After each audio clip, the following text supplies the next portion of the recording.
저는 민족의 존망과 국민들의 생존이 매우 절박하고 시급하다고 생각합니다. 세계 대격변기에 세계 질서가 재편되면서 제3차 세계대전에 준하는 상황이 벌어지고 있습니다. 지금은 민의의 정당인 국회가 여야 없이 국민들의 생활을 구하기 위해서 밤새 토론하면서 온 힘을 다해야 할 때라고 생각합니다. 그런데 야당과의 협치는커녕 민주당을 파괴하고 당 대표를 구속하려는 시도를 끊임없이 하는 윤석열 정부를 상대로 질의할 때마다 참담한 마음을 금할 수가 없습니다. 총선 전까지 어떻게든 야당을 죽이겠다는데 몰두하고 있는데 제발 부디 지금 다뤄지고 있는 내년 예산안부터는 깊은 토론과 타협으로 벼랑 끝에서 고통당하는 서민들이 한숨 돌릴 수 있도록 국무총리를 중심으로 국민을 위한 정책 경쟁에 나서 주시기 바랍니다. 그렇게 해주시겠습니까? 네, 항상 여당과 대화하고 또 국민을 위해서 필요한 정책을 한다는 그러한 생각을 가지고 있습니다. 네, 저는 무엇보다도 이번 예산이 기본적인 생활을 할 수입도 얻지 못한 해체 위기에 빠진 가정을 살릴 수 있도록 하는 일, 경제의 숨통이 막혀서 파산과 부도 상태로 휩쓸려가는 사람들을 구하는 일, 실업 상태에 놓인 사람들, 훔치거나 흉폭한 일을 하지 않으면 살아갈 수 없는 사람들을 살리는 일, 소멸되고 죽어가는 지방을 살리는 일을 최우선으로 해결해야 하는 예산이 되었으면 합니다. 그런데 지금 국회에 제출된 내년 예산안은 누구를 위한 예산인가? 누구에게 가장 이득이 되는 예산인가? 기득권과 특권층 그리고 재벌체제와 모피아가 가장 혜택을 보는 예산이라는 결론을 내렸습니다. 재정을 풀어 서민들을 살려야 할 시점에 대통령은 재정 늘리면 물가 때문에 서민 죽는다라는 황당한 말씀을 하시면서 건전 재정을 신주단지 모시듯 통치 이념으로까지 내세우고 있습니다. 결국 내년 명목 성장률 전망치가 4.2%인데 예산안 증가율은 2.8%로 20년 만에 역대 최저로 계획되었습니다. 예산으로 경제를 부양시키는 것이 아니라 경제 성장률 발목을 잡겠다는 계획입니다. 윤석열 정부가 주장하는 긴축재정과 건전재정 예산은 재벌, 대기업, 부자 감세를 철회하지 않으면서 재정 지출을 억제하기 때문에 서민들만 더욱더 고통의 나락으로 떨어뜨리는 반서민적인 예산입니다. 그런데도 윤석열 정부는 민생 예산이라면서 끊임없이 호도하고 있습니다. 그 예로 보건복지부 예산 증가는 물가 상승과 급속한 고령화에 따른 자연 증가의 결과에 불과합니다.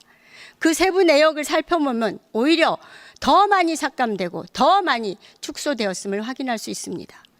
총리께서도 오전에 취약한 사회적 약자를 더욱 두텁게 보호한다고 하셨는데 국민을 기만하는 것이 아닌가 하는 생각을 했었습니다.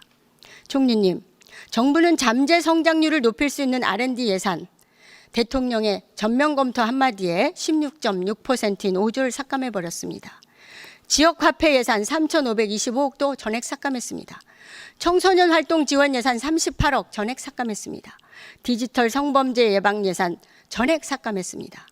미래와 사회에 투자하는 예산들을 다 삭감하고 어떻게 성장할 수 있겠습니까? 더 기가 막힌 것은 SOC 예산이 전년 대비 4.6%가 증액되었음에도 여야 정권 8명의 대통령이 바뀌는 동안 30년 이상 국책사업인 전북 새만금 예산은 핀셋으로 찝어내 무려 78%나 삭감해버렸습니다.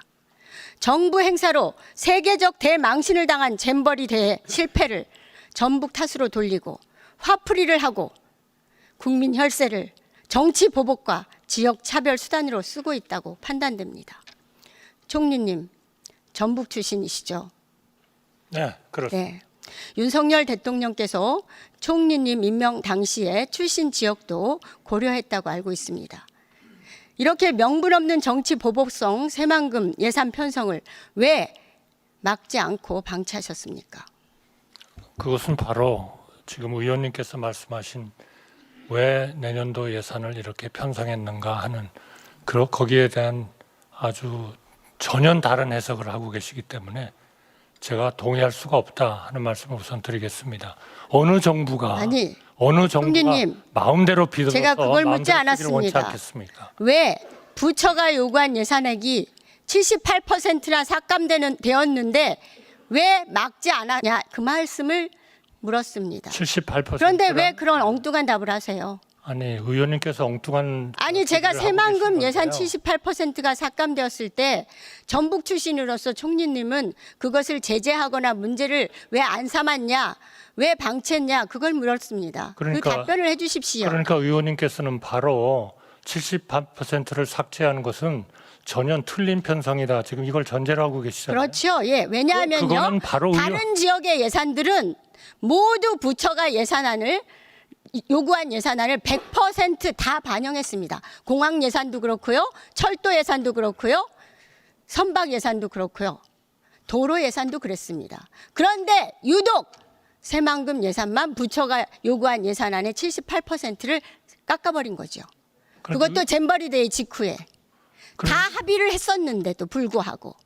다 합의를 했다는 거는 네, 부처하고 기재부하고 다 예산이- 합의했다고 들었습니다. 예산이 국회에 제출될 때까지는 예산은 예, 항상 정부 부처 가변적인 내부에서의 겁니다. 합의를 이제 말씀드린 겁니다. 의원님들께서 조정을 하셔야 할 그런 때입니다. 네, 하겠습니다. 예, 정부는- 총리께서도 실체도 없는 새만금 빅픽처를 운운하셨습니다. 빅픽처가 새만금 공항 건설 중단입니까? 의원님께서는 어떻게 딱 하나의 프로젝트를 가지고 그렇게 말씀하세요? 아, 그런 소문이 지금 돌고 있습니다. 아니 소문이 도는 걸 가지고 의원님께서 질문하시나요? 아니 좀 들어보세요. 검토한다는 말로 시간을 끌어서 사실상 공항 사업을 무산시키려는 겁니까?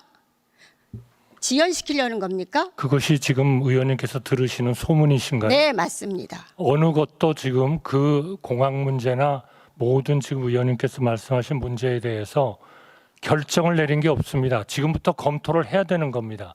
우리의 새만금의 그러니까 발전 뭐를 구체적으로 검토하고 있습니까? 너무나 당연한 거죠. 지금 새만금의 전체적인 발전에 대해서 그러한 인프라에 대한 수요가 내년도에 많은 돈을 넣어가지고 추진을 해야 하는 상황인가, 아니면 새로운 어떤 하나의 계획에 따른 그러한 SOC에 대한 수요를 판단을 네, 해서 아는데요. 좀 더 체계적인 거를 만들어야 되는가? 네. 당연히 그거를 네, 검토해야 제가 되지 묻는 거는 않겠습니까? 그러면 공항은 당연히 적극적으로 신속하게 건설할 겁니까? 그거는 수요에 따라서 해야죠. 그거를 지금 검토하겠다는 거 아닙니까? 지금요? 어떻게 수요도 보지 않는 SOC 이런 갖다가 공항은 건설합니까?